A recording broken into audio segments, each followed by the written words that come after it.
2024 ମସିହାର ସାଧାରଣ ନିର୍ବାଚନ ସରିଯାଇଛି। କେନ୍ଦ୍ର ସରକାର ମନ୍ତ୍ରିମଣ୍ଡଳ ମଧ୍ୟ ତିଆରି ସରିଯାଇଛି। ତୃତୀୟ ଥର ପାଇଁ ନରେନ୍ଦ୍ର ମୋଦି ଦେଶର ପ୍ରଧାନମନ୍ତ୍ରୀ ଭାବରେ ଶପଥ ଗ୍ରହଣ କରିଛନ୍ତି। ଜବାହରଲାଲ ନେହେରୁଙ୍କ ପରେ ପରେ କ୍ରମାଗତ ତୃତୀୟ ଥର ପାଇଁ ପ୍ରଧାନମନ୍ତ୍ରୀ ହୋଇଥିବା ଦ୍ୱିତୀୟ ନେତା।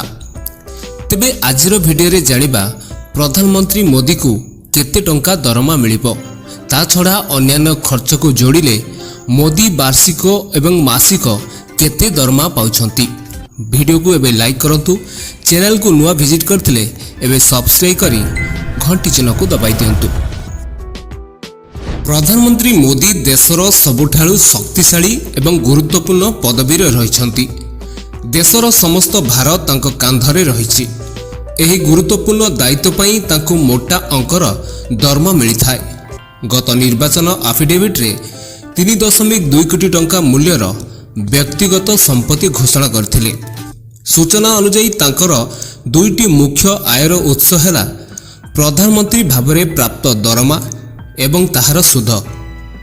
ପ୍ରଧାନମନ୍ତ୍ରୀ ମୋଦିକୁ ଦରମା ଓ ସୁଧ ବ୍ୟତୀତ ଅନ୍ୟାନ୍ୟ ସୁବିଧା ମଧ୍ୟ ମିଳୁଛି। ତାହା ହେଲା ସରକାରୀ ବାସଭବନ, ଏସ୍ପିଜି ସୁରକ୍ଷା ଓ ସରକାରୀ ଯାତ୍ରା ପାଇଁ ଏୟାର ଇଣ୍ଡିଆର ଏକ ସ୍ୱତନ୍ତ୍ର ବିମାନ, ଯାହାକୁ ପ୍ରଧାନମନ୍ତ୍ରୀଙ୍କ ସୁରକ୍ଷା ପାଇଁ ପ୍ରସ୍ତୁତ କରାଯାଇଛି। ପ୍ରଧାନମନ୍ତ୍ରୀ ମୋଦି କେବଳ ମର୍ସିଡିଜ୍ ବେଞ୍ଚ୍ S650 ଗାଡ଼ିରେ ଯାତ୍ରା କରନ୍ତି। ଏହା ସମ୍ପୂର୍ଣ୍ଣ ବୁଲେଟ୍ ପ୍ରୁଫ୍ ଯାନ ଅଟେ।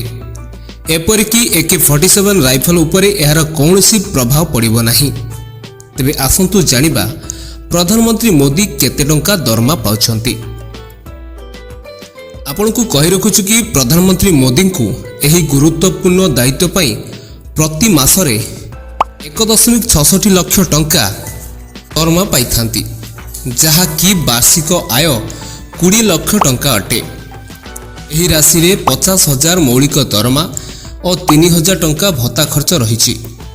45,000 ଟଙ୍କା MP ଭତ୍ତା ଏବଂ ଦୈନିକ 2,000 ଟଙ୍କା ଭତ୍ତା ଅନ୍ତର୍ଭୁକ୍ତ।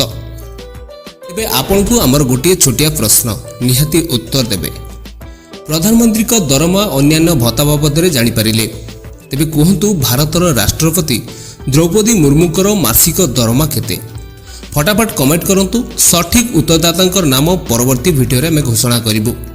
ତେବେ ଏହି କ୍ଷଣି କମେଣ୍ଟ କରନ୍ତୁ ଓ ମାସିକ ପୁରସ୍କାରରେ ଭାଗ ନିଅନ୍ତୁ।